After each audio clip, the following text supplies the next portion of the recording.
muZimbabwe kana usina mari uri turo.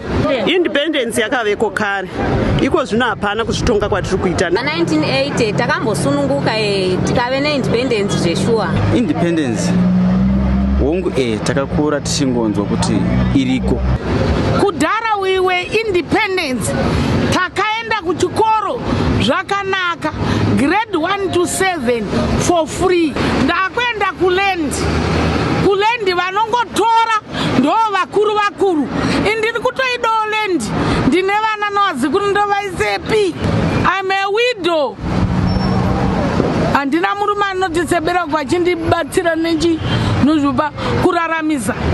Nyika haisi kuona kwaidzo mari dzinonzi dzakauya dzekorona. Dziri kupiko mari dzekorona dzacho?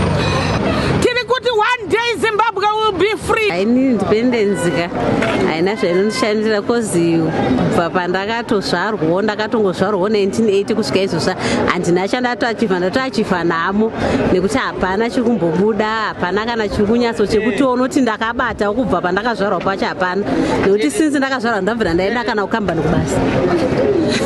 Kune polisi ndo yega vari dzeZimbabwe kwete vamwe vese. Polisi ndoitoriwa dzeZimbabwe kozi ndo yega inodya mari chete.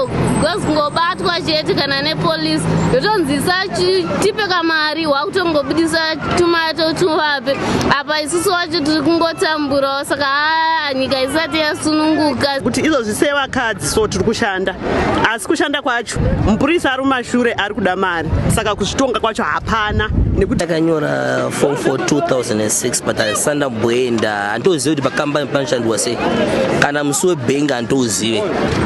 Kuzotanga makore akuteera anayo kuzvikoro kwacho vana hatichatokwanisi kuvaendesa, mafizi akakwira zvisingaiti, ari kukwira temu netemu. Kana dzidzo tikada kuzitarisa iko zvino dzidzo yevana chaiyo iri kudzikira zvikuru.